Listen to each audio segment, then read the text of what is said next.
ran up a check, I might do it again. Enemies close, had me thinking they're friends. 10 toes down, I'll be free until the end. Crib outside the city, I don't feel safe in my hands. Took so many years, I'm just waiting for the wins. I'm in debt to no one but the one who took my sins. I do it for real, there's no reason to pretend. If I do it once, I do it again. Add it up, bankroll, euro, peso, add it up, I'm just doing me, everything is on me, no you matter what. Add it up, bankroll, euro, peso, add it up, I'm just doing me, everything is on me, no you matter what. Add it up, told her if it's all me, everything is on me, gon' back it up. Matter what, told you I'ma do me, why you hating on me, it's not adding up. I do roll like a Mack truck, country heart, I might cop a farm and go act up. Lot of scars, I was cold-hearted, now I'm back up. Keep it real, I do this once a month, I don't rap much. I just take the money and go stack up. Good evening, Marie, what's going on? Hello, Miko, how you doing today? I am wonderful, I am excited. We got another Friday with our friends and our fans. And listen, this is, what is this? Because I always jump on the gun. I want to give you a chance. Not just OAA, Offender Alumni Association, but Ink to Ink. Tell us what we do, Marie. And Ain't the Ink, what we do at Ain't the Ink, we still, Mr. Hall still give us a platform to come and share our stories so that we can bring their encouragement and their empowerment and the education to you all. OAA, Offenders Alumni Association, which we do the same thing. We have a platform where people can come in and share their stories, where we give resources and to help one another. As Julius would say, it is connecting the dots. I would like to give a shout out to Mr. Julius Hall for giving us this platform to share our stories so that the things that we are doing to encourage and empower and educate one another can be told. And so I would like to say thank you for AB. He is the source of the Ink to Ink Incarceration to Incorporate. Thank you, AB, the most busiest man in the world. And then I would like to thank you for my co-host and the director of OAA Savannah, Mr. Julius Hall, Mr. Julius Campbell, excuse me. I call him Miko, and his friends know him, family know him as Miko. So we're just coming here to just share what we have been doing with the youth, which is very important.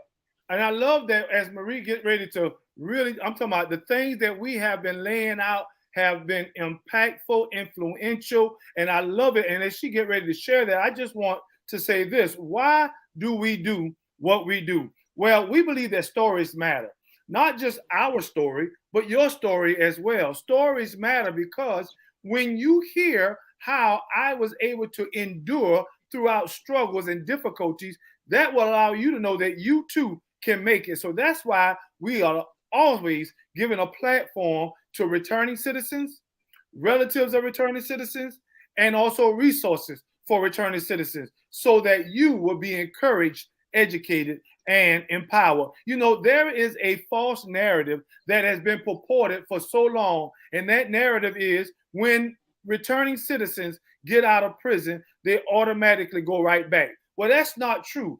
There are many of us that are successful. We are successful educationally, organizationally, occupationally, relationally. We are successful. And so what we desire to do is to get these success stories out into the airwaves so that it will combat that false narrative. Because Marie, myself, and Fred, and I can continue to go on and on and on. Many of us, we've already broken that stigma. We've been out for over 3 years and we are still making it happen. So Marie, I'm just excited about what we're doing right now. We are going to take this a couple of minutes to share what we're doing, all the things that OAA and Ink to Ink and Filling the Gap are about to do. Marie, take it away.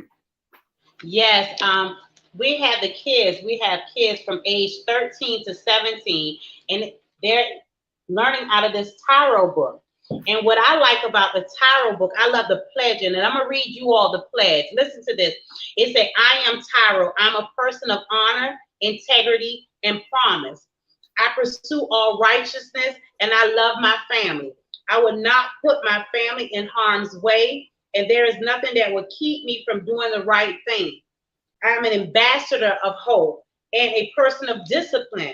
I am a person worth following. I am Tyro. And this is the pledge that we say with the kids on Tuesdays and Thursdays to empower them, to let them know that they are important. You understand? And so in doing so, I like on the first page to say, don't take it personal. And then we did that. And then we learned about the fast. It said, what are you fasting from? And so I told Julius and Fred, which are my other constituents. Can I see my other partners? My other, the other people that I work with, and also Julia's wife Daria. She does a fabulous job helping with the kids also. And so what are you fasting from? So I told Julius and Fred that we have to be an example to the kids. We can't just come and allow them to come there and let them read from the book, and we're not doing what we're asking them to do, right? So I took, and it said, what are you fasting from? So let me say what I told them what I was fasting from. And they laughed at me. I said I was fasting from social media, saying curse words, and sweets. And so they say, okay, so I say, it says now, what are you replacing it with? Now, social media, I said I was going to replace it with reading. And then I was saying curse words. I said I was going to say something nice or nothing at all. And then in sweets, I said I was going to eat more fruit. So let me tell you what I'm doing now, you all. I did a 30-day challenge for myself. I took and challenged myself that I would only eat fruits and vegetables. I started May 30th, and June 30th will be a month, and I've already lost 15 pounds. Wow. So, we have to be an example for the kids. We're asking them to be a certain way, and I feel that we as adults have to be what we're asking them to be. I agree. And I love that part in the play. Go ahead. Before you go any further, let me, for those who may not understand what we're doing, every Tuesday and Thursday, Marie, myself, and Fred, we meet with these young people at 8011 Waters Avenue. And these young men and women are part of a character development curriculum. It is a 10 to 13 week character development curriculum. And within that time, what we are doing is we are teaching them character. We are helping them to understand how to safely navigate the difficulties of life. And within that curriculum, it's a Tyro curriculum, Tyro, which is Tyro, and that is a Latin word for soldier or trainer. What we're doing is we are training these young men and women to be the best that they can be. And within that curriculum, we are learning about different lessons. And Marie is taking you through different segments of those lessons. And also, as we continue to go, she's going to tell you some of the responses of the young people as we took them through these specific lessons. We've been given an opportunity from other organizations to share. And I believe that that is most important, is when you combine or you collaborate or come together and you do something that is already being done. Instead of reinventing the wheel, why not look around, see what God is doing, and then ask him to invite you in? And that's what we have done at OAA and Filling the Gap. We ask God to invite us in so that we can have an influence or plant seeds in the lives of our young people today. And so that is what Ms. Jones is sharing, what we've been doing these last couple of weeks. You may continue. And also what I love about, we took them to, what is that workshop that we took them in Garden City, Mika? What's the name of it? It's the Millwright. Millwright. But what is the work that they're doing there? The Millwright is the Southeastern Carpentry Union. What they do is they teach apprenticeship. Carpentry. Apprenticeship, that's the word. Right. That's the word I'm looking for, apprenticeship. And listen, you all, those people, now they are young people who we took that, and mostly, let's just be honest and let's be real. You care about the pay, and the pay there is phenomenal. You have to be 18 years old to start. The lady told us, who was giving us a rundown of what they do and everything. She said a man started at 18 years old, and at 55, his pension, he took out 1.5 million. And they pay your pension. You know how you do have a 401k, you have to pay into your 401k? You don't have to do that with them. And you have to be 18 years old. And the kids were so interested, and they allowed them to walk around and they ask questions. And I think that is very, very good. We're trying to give them an opportunity to see that it's a better way than the streets. These I are agree. some of the kids are system impacted. And so we're trying to show them, listen, there is a better way than being out in the streets, getting into trouble, going to be incarcerated. They don't have to be incarcerated to learn a lesson. They have examples. I'm one, Julius is one, Fred is one. They have 3 examples. You do not have to go to jail and say, oh, I done been there to learn. No, I can look at Miss Marie, I can look at Mr. Campbell, and I can look at Mr. Green and know that that's not what I want to do. They're giving us an opportunity to learn. And so yesterday, what we did yesterday with them, they had a vision board, right? That's what it is, right, Miko? Yes. They had a vision board. And so we brought magazines and things, and they were cutting out the magazine and posting it on their vision board, the things that they want to do, what they want to be, how they want to live, the jobs they want to be on. And it was just beautiful. And they was inactive. They wanted to learn. They were eager to do the vision board. And some of them be shy, to get up and stand up and talk, but they get up and they talk and they tell a story. And I like one young man, Tim. He want to be a zoologist. He wants to be a zoologist. So guess what? What me, Julius, and Fred, and Miss Campbell, we're trying to do, we're trying to instill in them that, guess what? You want to be a zoologist? Then you take the time. Now you're 15. So guess what? We're going to try to show you. We're going to get somebody from the animal shelter somewhere where they can come in and talk to him. And let that be instilled in him now so that he can see, you know what? Somebody care about me some way down the line where I can go ahead and be a zoologist. One want to go in the Army. One young lady want to go in the Army. One young lady want to go to SCAD, and she can draw. She really can draw. And so I think that if we instill and we encourage and we be behind them, and they just need somebody to encourage them and to love on them and tell them that they can do it. Even you can't look at the. Go ahead, Mr. Let me share one thing that goes along with that, because I love your passion for the kids. The reason why we did the vision board is because, as Ms. Jones stated, the week prior we went to that millwright training, the apprenticeship, and what we wanted to do there was introduce them to something much larger than their avenue, something much bigger than what's on the corner. And so we wanted them to see that life is bigger than the west side, the south side, the east side. Exactly. At millwrights, the apprentice, they are willing to pay your tuition, your training in school, send you wherever you want to work at. That opens the horizon for many of our young people. And so on the heels of that, a part 2, if you will, we decided that vision boarding would also be a reinforcement, because we were looking at one, it was an old document done by Steve Harvey and Oprah Winfrey. And they were talking about vision boarding. Now, these are 2 of the most wealthy and influential African Americans in the United States. And they themselves said that they started out by vision boarding. And in vision boarding, you are visualizing or allowing that thing that you see to be manifested. And so if we can get our young people to see something bigger than what they've been seeing, if we can get our young people to continue to visualize positivity, then we believe that we can change the narrative of their lives as well. Go ahead, Marie.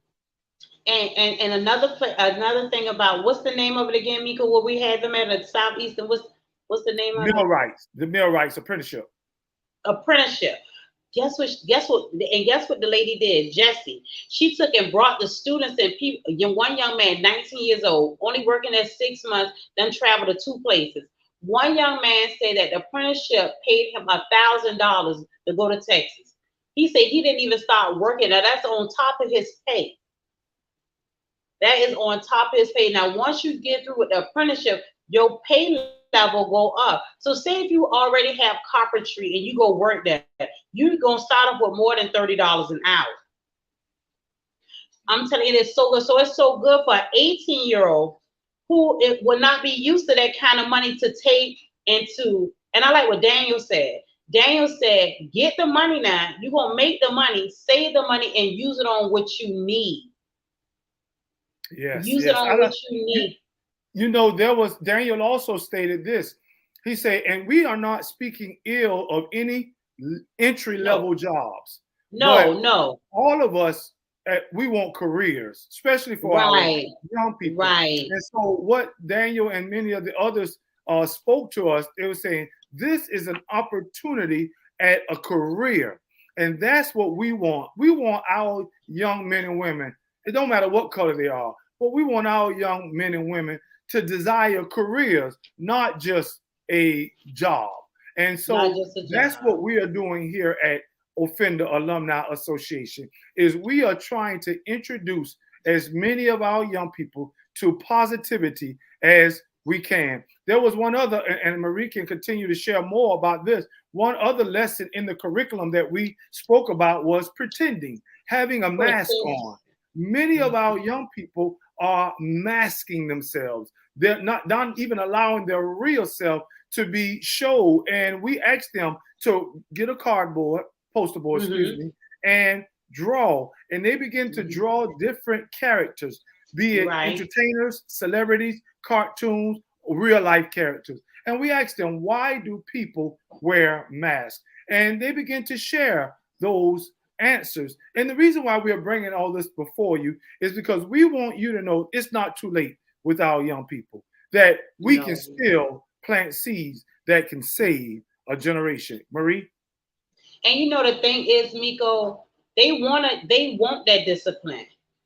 They really do. They want that discipline. They want to see people who really care for them, and for them to just it take the 3 young men who come there. I was watching them yesterday, and they were running, they were racing each other, right? And I say that remind me of when I was young, how we would run and race, and you know, you had to touch hands to see who get there first.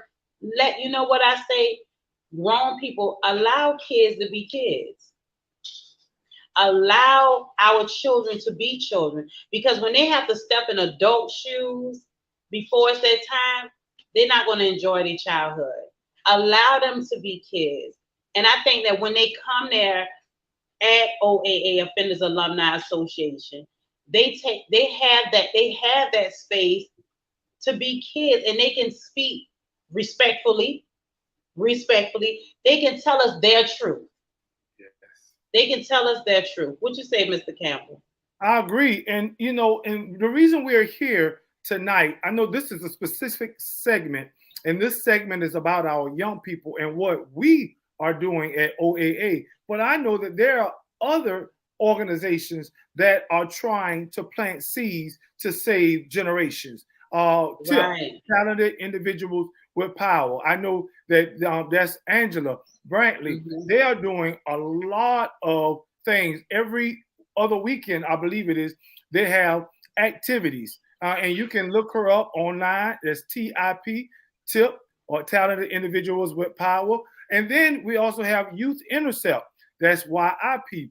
Sylvia Spalding and Marlon Knight, Miss Kathy. They are many organizations that's trying to do everything they can to capture the imaginations of our young people. And the reason why that is important, because if we don't plant a seed right now, a seed of integrity, a seed of positivity, if we don't plant these seeds, then I'm afraid that we are going to lose a generation. Marie? And you know what else? For those parents that need help with their young people, did you hear Julia say you have Angela, you have Miss Brantley, and you have Youth Intercept, and we can take and put those names. We can take and give you those names. Angela Brantley, that's her last name, Brantley, right? Miko, yes. Angela Brantley. She had the TIP organization. She wants to come. She have counselors.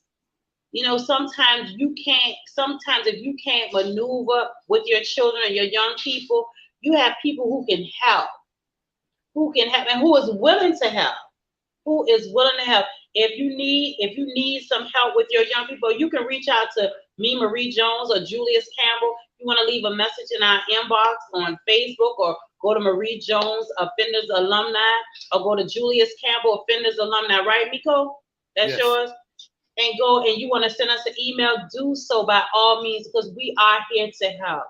We are here to, and we can direct you in the right direction, which avenue you need to take for your child, because a lot of times those kids just want to be heard and they need to be talked to. We don't want to see our young people go to prison 20 and 30 years. We don't want to see that. So right now, what we're trying to do, as Julia said, we're trying to connect the dots. If I can't help, Miko can't help, Miss Angela can help, Miss Youth Intercept can help. It's all reach one, teach one. Not only Youth Intercept and all those others, but the Office of Neighborhood Engagement and Safety, WANS, that's John Bush and Isaac Felton.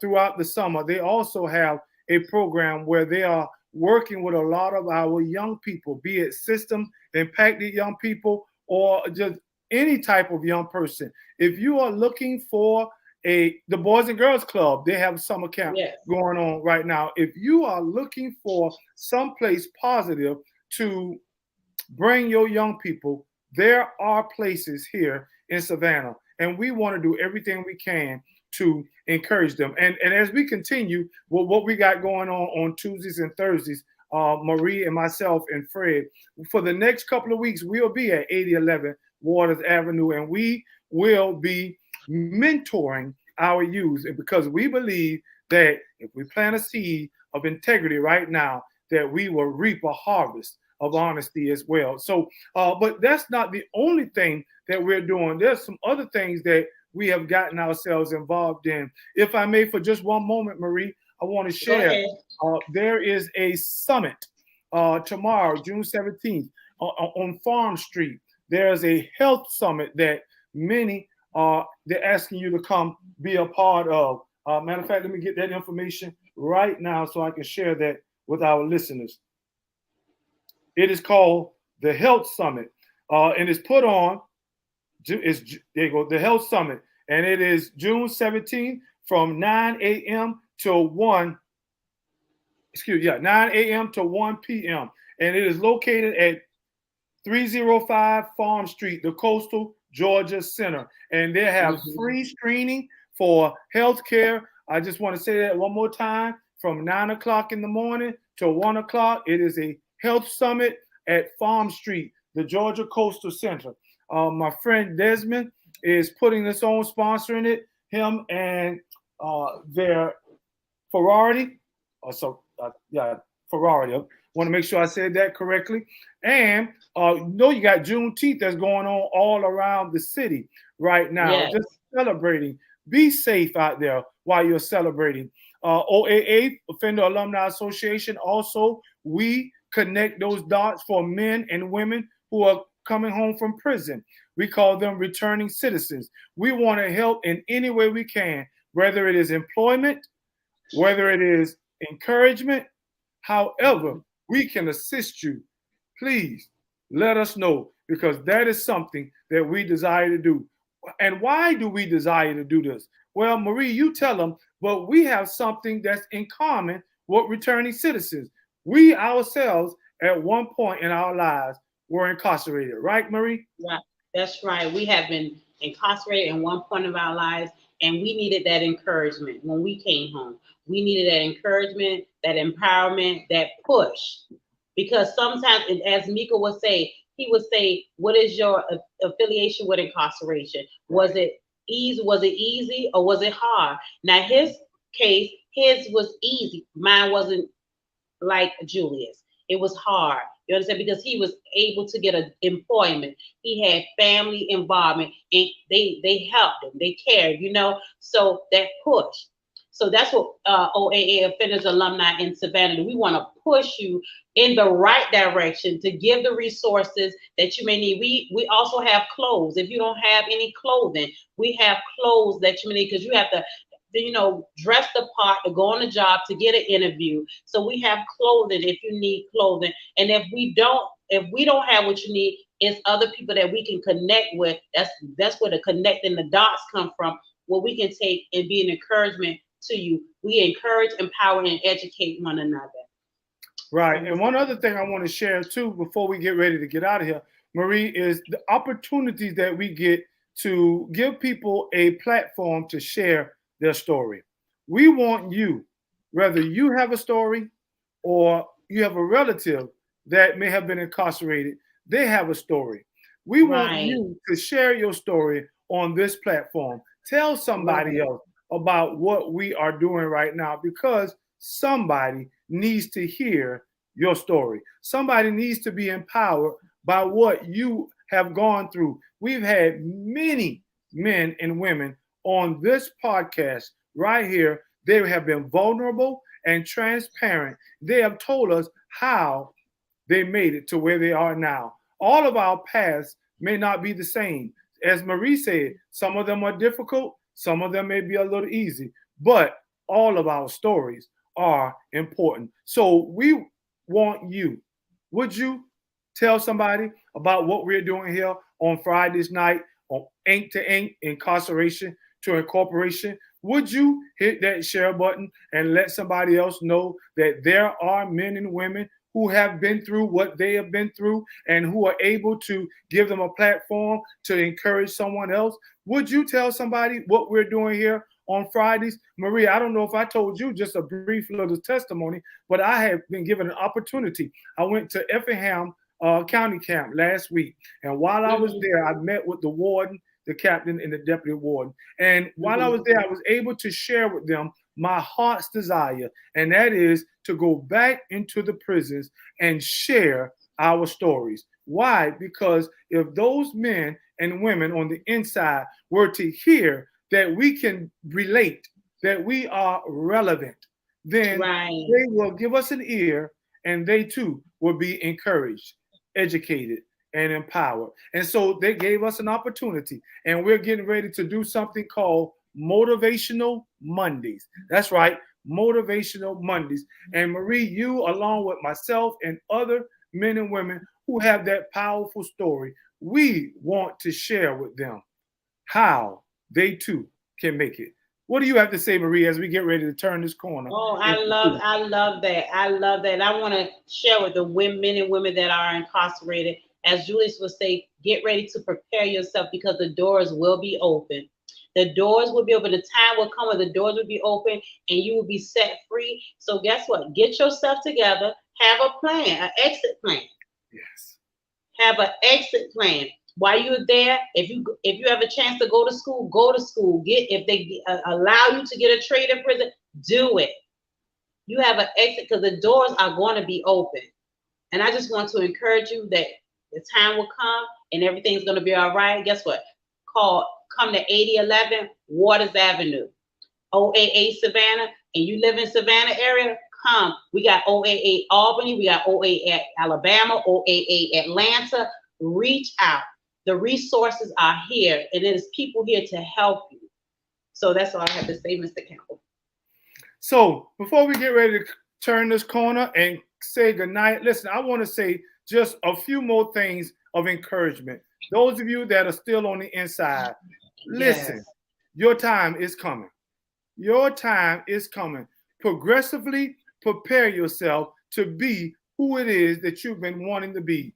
And you got to do that by spending time getting yourself ready. Those of you that have just gotten out, or whether it was 10 days ago or 10 years ago, but you're finding yourself struggling, what we want to know or what we want to do is we want to encourage you. You can make it. Look at us. We went through. We are relevant. We are relatable. But you can make it as well. So we want to encourage you. Keep on pushing. Don't give up. And for those of you in the community, you may not have experienced these things. But remember, God gives all of us second chances. So when there's someone that's in your neighborhood, someone that is applying for your job, someone that is in need of help, whether it's a church or wherever you might be located, remember that we too was given a second chance. Welcome them, encourage them, motivate them, because you never know, it could be you. Listen, we want to say thank you. Another Friday, Marie, we made it. And I love to say this before we close out. Listen, we might have started this thing out wrong, but check us out now. We are finishing strong. We'll see you again next week. Good night. Good night.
I like that.